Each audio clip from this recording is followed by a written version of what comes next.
Okay, listen, I'm in. James Dean Bradfield is here right now. Even in Exile is the name of the album. Hello, James. Hello, how are you? I'm good. It's great to see you. It's really, really good to see you. Tell us all about Victor Jara. Victor Jara, well, he was born into... Pronouncing it right would be a good start for me, yes. Victor Jara, there you go. Don't worry.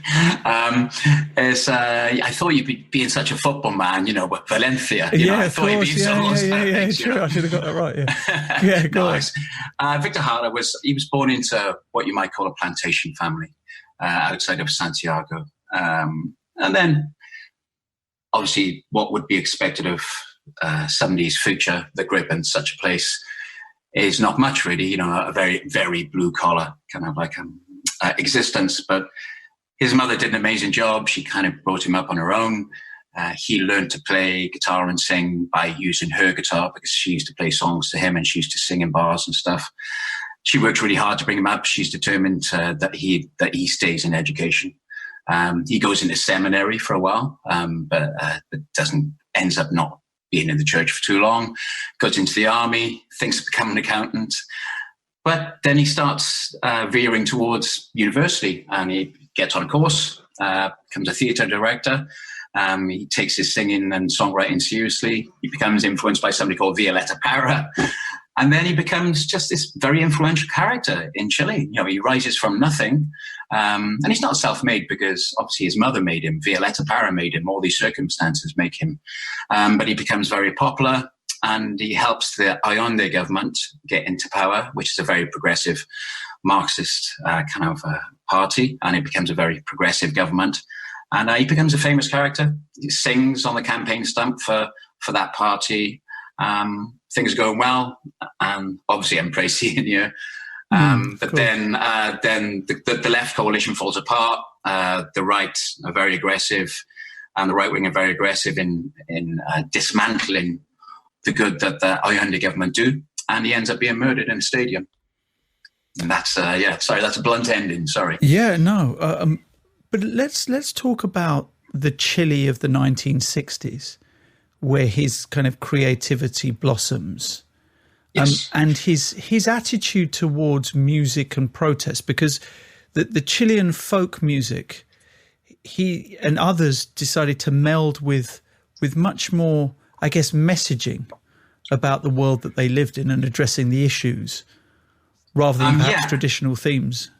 Absolutely. I mean, I've mentioned her before. There's somebody called Violeta Parra, was very influential, and she's a woman that's determined to keep Chilean culture alive. She goes into what you might call the Chilean outback because, Chile is this long, thin country. It's probably geographically is the thinnest country in the world, and she goes in the outback and she records Chilean folk song in her head. She becomes obsessed, I suppose, with Chile not just becoming another outpost of soft American empire, of just having American investment coming into Chile, owning all the copper mines and just having Coca-Cola, sold in every street, etc. So he becomes very, very influenced by Violeta Parra and the songs that she's writing and her quest to save Chilean folk songs and the message of the very, very working class and peasant class of Chile. So first of all, I think his songwriting style is very influenced by Violeta Parra and all the work she's doing. And then there are other groups like Inti Illimani, who are very much, all their songs are infused by social concerns and messages.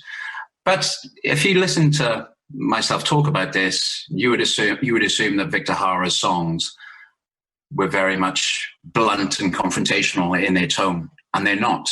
His songs are as beautiful as something like Song to the Siren by Tim Buckley. They're very much more akin to that kind of, that tone in music. His music is much more ethereal sometimes. So I suppose he's called a protest singer, but really it's the most beautiful form of protest singing you'll ever hear. But he also, interestingly enough, considering the time, the 60s, which is a febrile time politically and socially around the world, and the protest singers in America, he he had no truck with them, really, did he? I think there's a quote where he says he doesn't really like the term protesting. And like you said, he believed in the term revolutionary song. And it's really strange how things become inverted. You look at how Dylan was lambasted for going electric and suddenly forsaking his acoustic roots by Seeger, et cetera, and all those people. But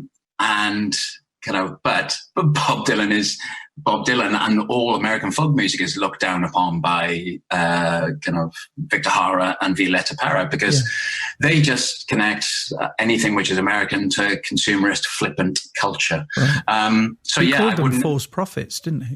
He did, yeah. And there's a story that Phil Oakes was walking in Chile on one of his many travels around the world, and he literally bumps into Victor Jara, and then he writes home, and he says to somebody, we think that we're it, but I've met the real deal down here in Santiago.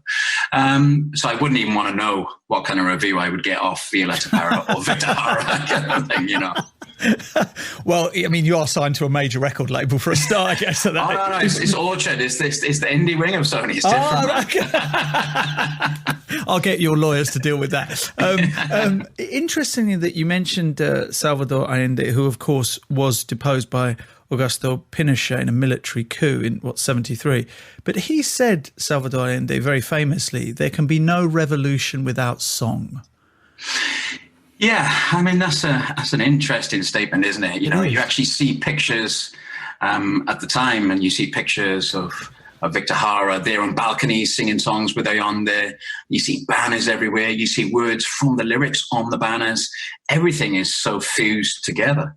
And it's really strange because if you look at the start of this year or late last year and the year before, there were protests in Chile against the Pinera government because of cuts and austerity measures, etc.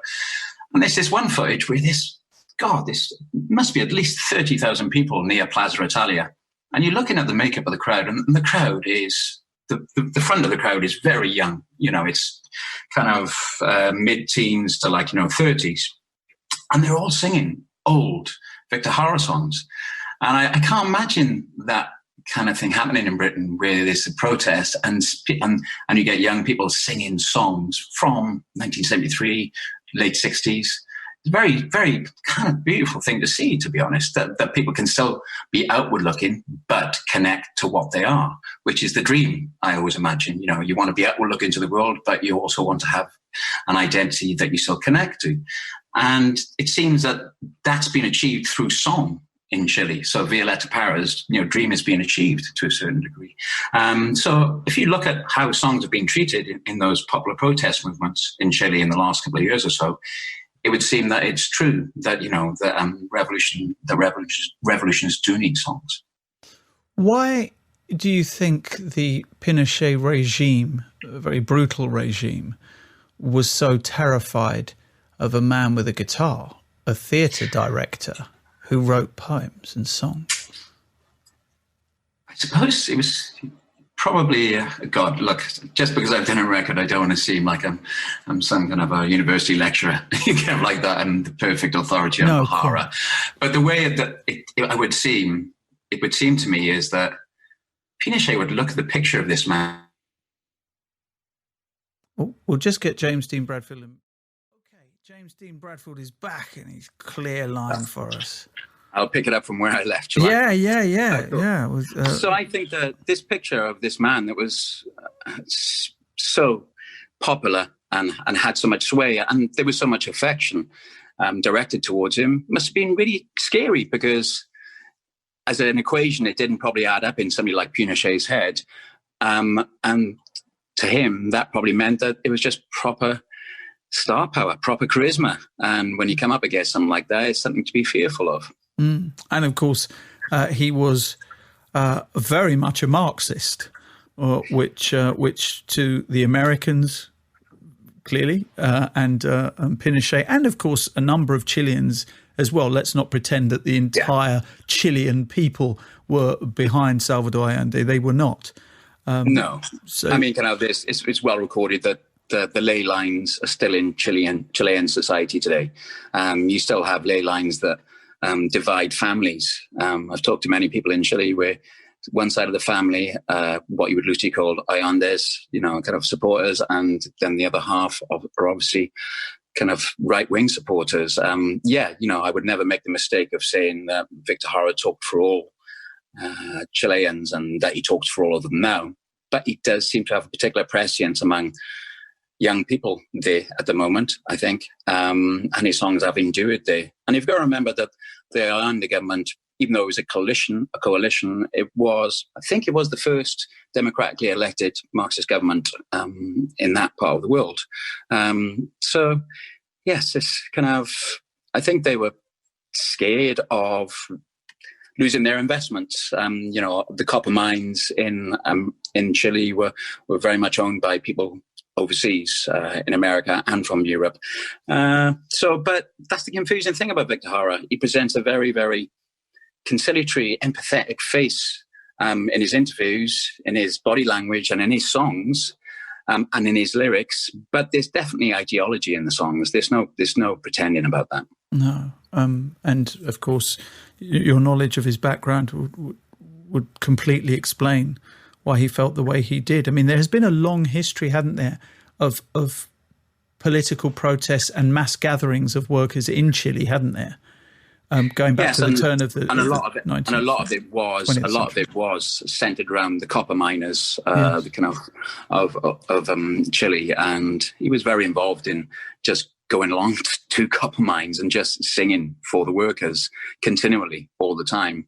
And you look at that period of your government up until 1973, up until the coup, that Allende government was trying to renationalize a lot of their assets. We've talked about the mines, and they were looking to have insurance, just basic insurance for workers, for manual workers, which was very much a drive towards getting the copper miners' support. Oh my God, this is turning into some kind of political radio. But that's what that's what all factually correct. I mean, this is what was happening in Chile at the time.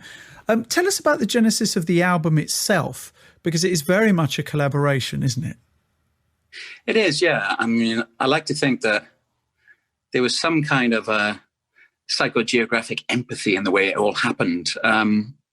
I've got this kind of routine where I go and see my father up in the valleys, and then I pop in to see Patrick Jones on the way back home because he still lives in the valleys. And Patrick Jones is the brother of Nicky that I'm in the band with. Yeah. And so I always pop in and see him, and he always shows me a book he's reading or a play that he's writing or a book of poems he's about to pour out, because he's very successful in his own right in terms of being performed and published. And one week he just showed me all this reams of poems and prose about Victor Jara. And I was like, well, how the hell are you going to make something out of this? It's beautiful, but there was also a one-man play in there as well, some kind of like Samuel Beckett-esque one-man play in there. And I said, what are you going to do? Release this as the Jara Files or something? And he said, no, he said to me, no, it's just an emotional exercise. I want to write about something that I can believe in. I want to write about somebody that had some kind of purity. I just want to write about something that makes me feel good.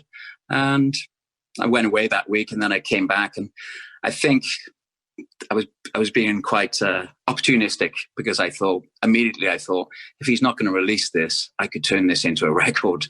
And the Manics were taking a break, and so I asked him the next week, could we try and turn this into some kind of concept album? And we started, and it worked straight away. It's really fascinating how you've done it. I mean, he came across, did he not, some Victor Jara music in a record shop in Cardiff, I was led to believe, and then a memoir he read from like 1983.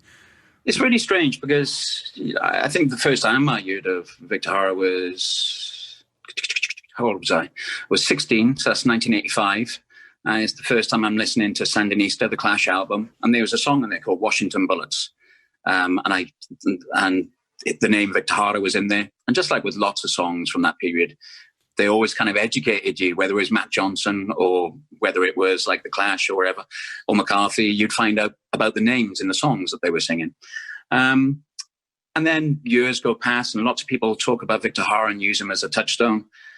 And then it came up to this present day of 4 years ago, Pat just finding a second-hand record in an Oxfam store in Cardiff. And he kind of reconnected with the subject and just had the music playing in the background and kept writing whilst the music was playing in the background. But it's interesting, I first heard of Victor Jara in the mid-'80s, and I knew more about him about his life than I did about his music, because, of course, the mid-'80s is pre-internet.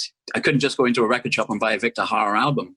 So I found out more about his music in the last 3 years than I ever did, in the 80s or 90s. What does it give you listening to his music? How does it change your own attitude towards songwriting? I don't know if it changes my attitude. I don't know if I even want to try and...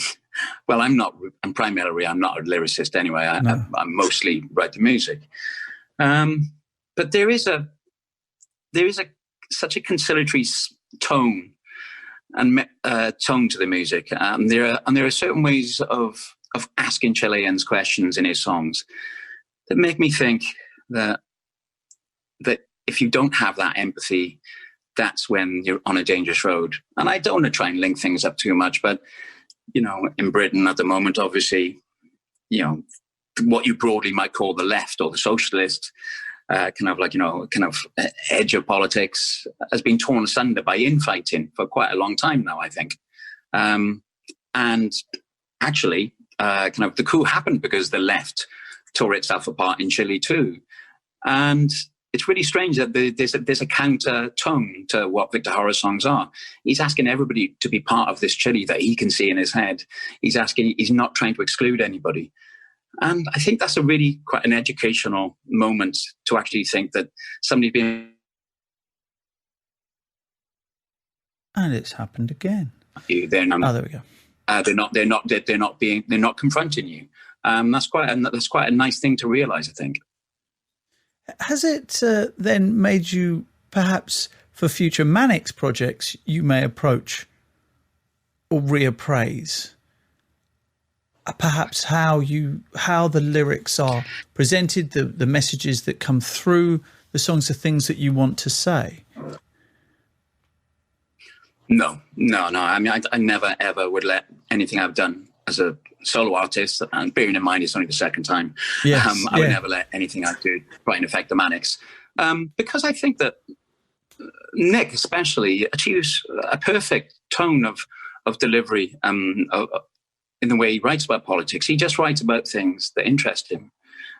He really, whether it be a song like Send Away the Tigers, which is very, very political lyric, whether it be something like 30-Year War, which must adopt a more, a song like 30-Year War of Rewind the Film has to be more oppositional. It has to be more confrontational.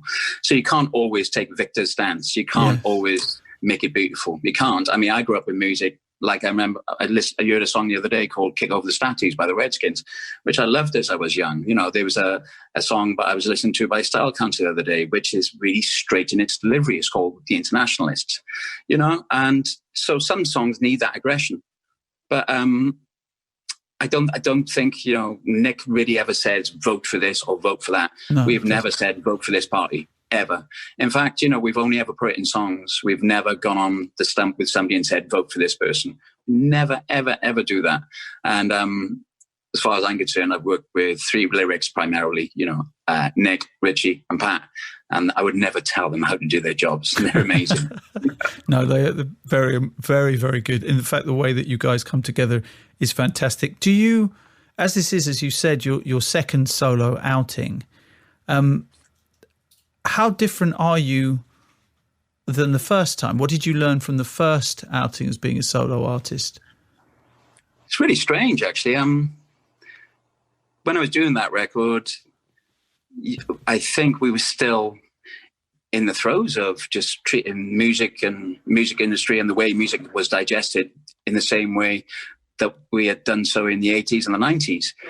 You had to record an album and you became obsessed with writing 3 potential singles, so that's what drove being in a band. I grew up with the Skids and Clash and Badfinger, and all those bands have landmark, amazing singles that drove the sales of their albums. You know, it's that great, massive singles culture of all those bands in the 80s and 90s and 70s.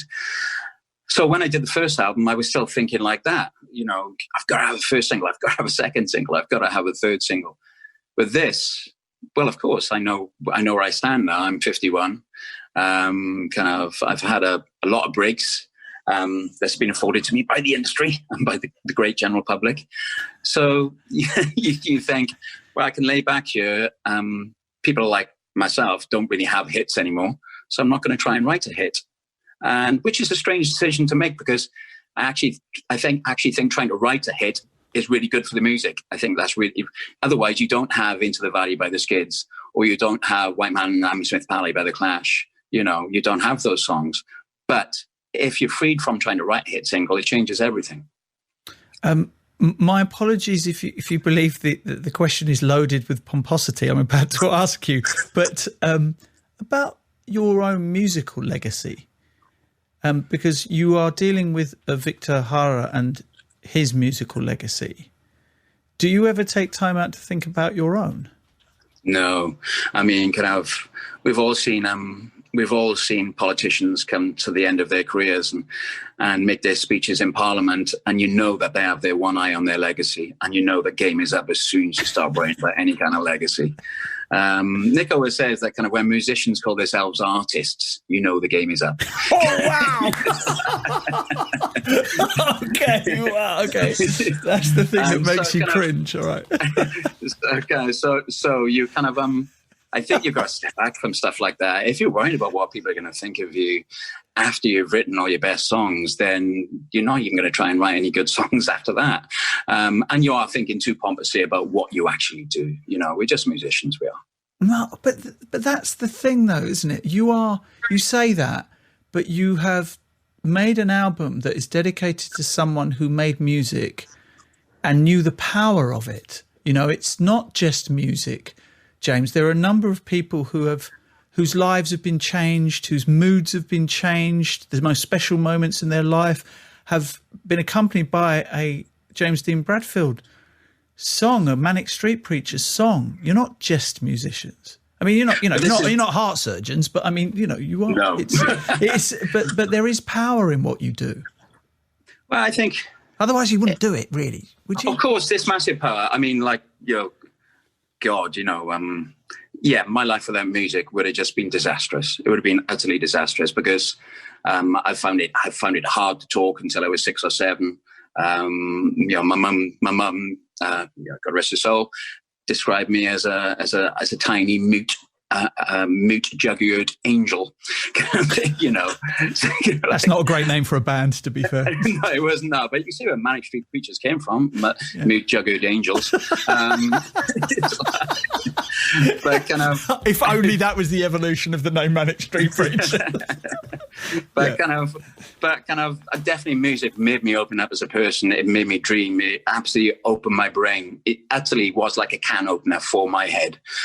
So I know how important music is. But yeah, look, we've just been through something this year where we know that we've undervalued so many supposedly normal aspects of life. You know, we've been taught that lesson now, surely.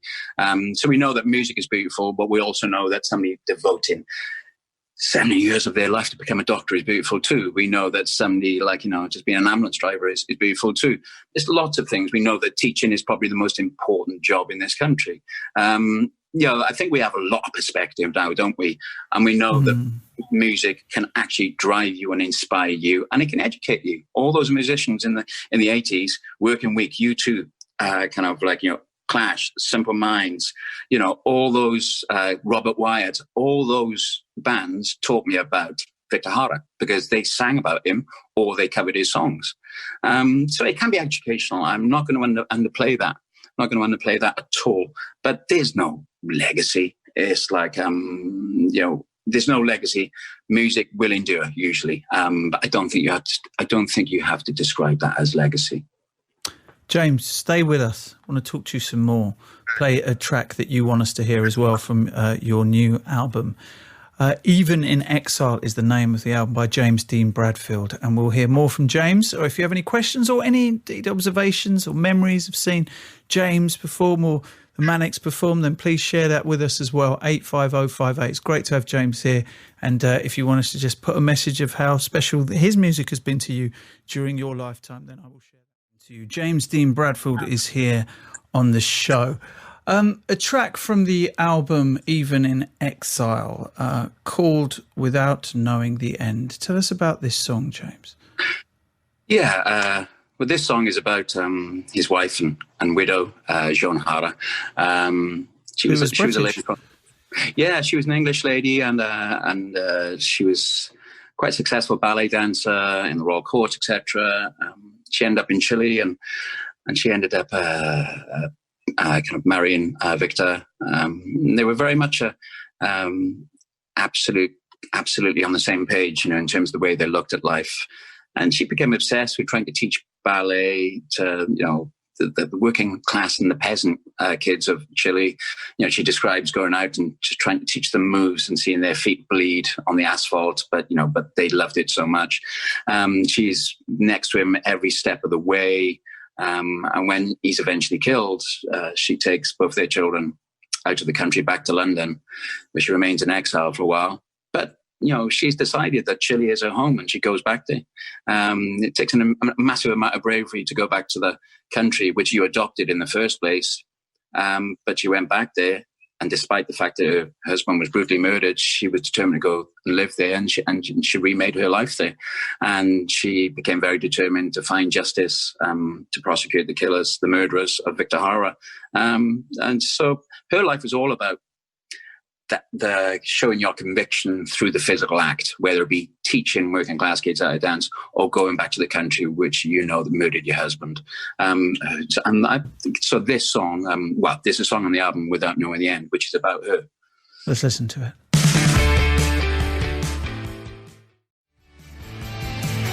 That's Without Knowing the End, Joan's song. James Dean Bradfield's, the album is called Even in Exile. I read an interview that she did with the NME in 1975. So just 2 years afterwards, the Guardian reprinted it, and it was just, terrifying. And one thing that you've been very clear about is that this shouldn't be an album, it isn't an album about the death, the murder of Victor Jara. Well, you tell us. I mean, it's much more. Yes, he was brutally murdered by the Chilean regime, but that's not what people should focus on. No, it isn't. I think it's you focus on that act of will and self-creation, but which is aided by others, like I said, by his mother, and that mystical connection I see between him and his mother, and him escaping by learning how to write on his mother's guitar. And then just all these people along the way that he met, people that were determined to send Chile in the right direction, people all pretty much from humble beginnings. And then Joan Jara comes into it, who's from a completely different background. And she completely understands all these people that she's living with, and she just wants a part of it.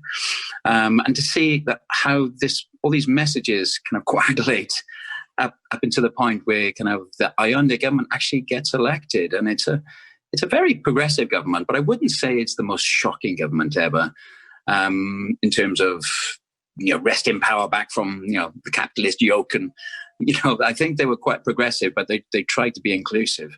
Yeah. But to see how it all falls apart, it's really kind of a warning to show that you really got to try and avoid that polarization where people feel as if they can just call each other names in the political arena, when people feel as if they can just abuse each other, to the point of never being able to compromise ever again. I think you've got to try and avoid that kind of polarization. And so the album is kind of about all those moments of inspiration in between before it comes to that.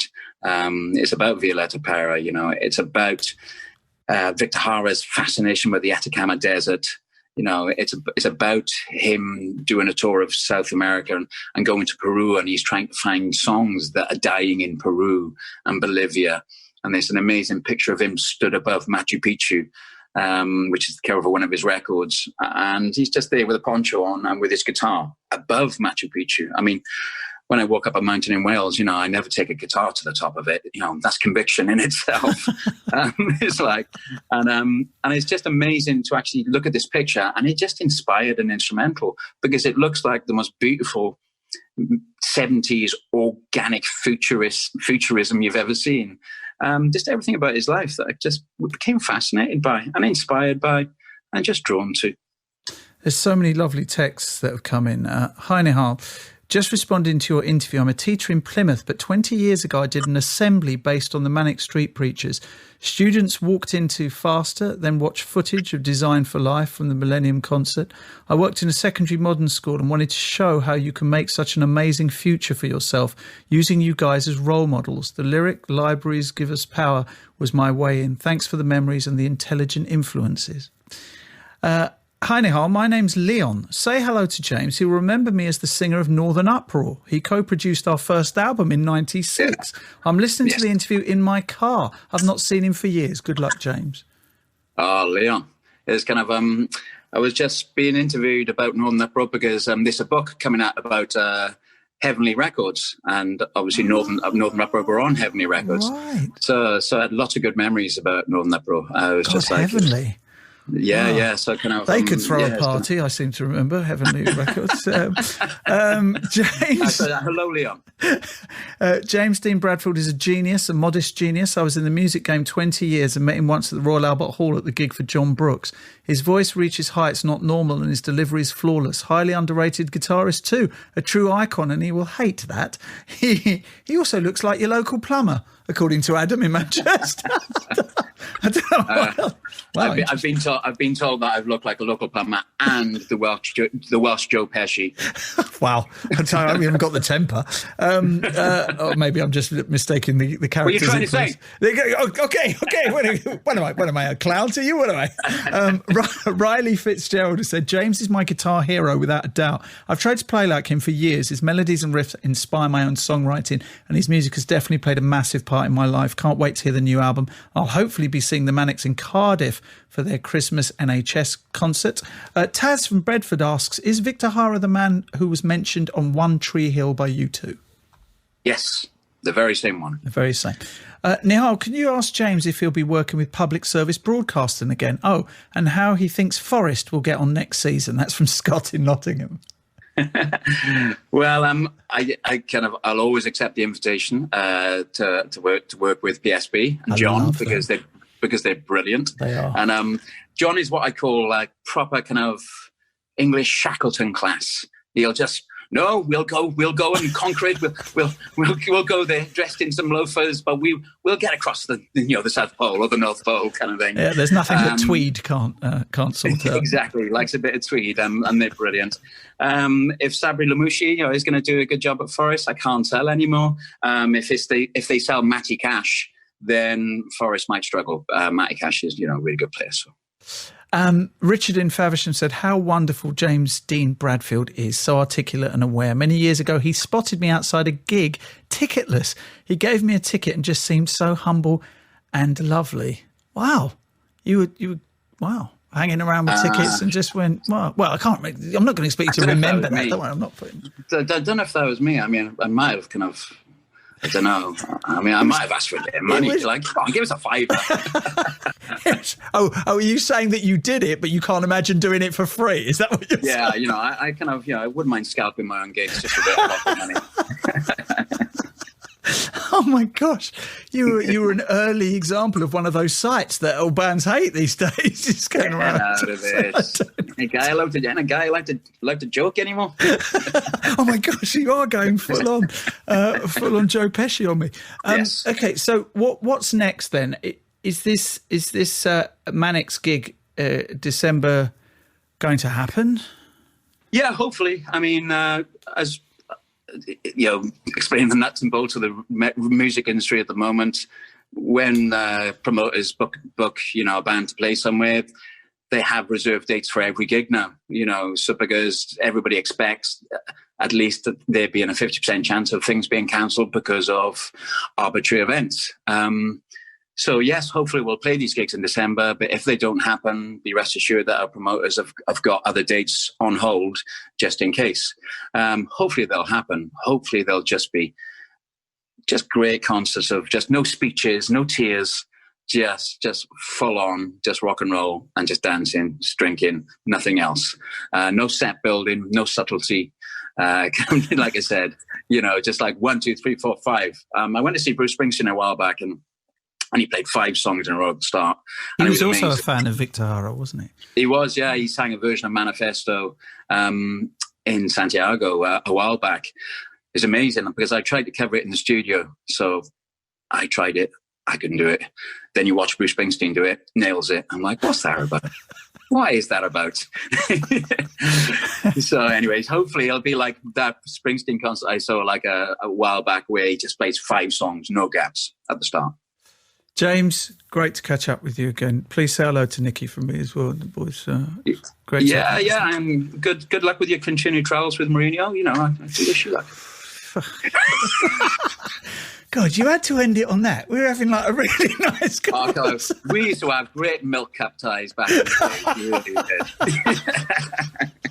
Oh, you're a harsh man. Right, James Dean Bradfield. Take care. James Dean Bradfield. Even in Exile is the name of the new album. Go and check that out. All right, let's get back to A-levels.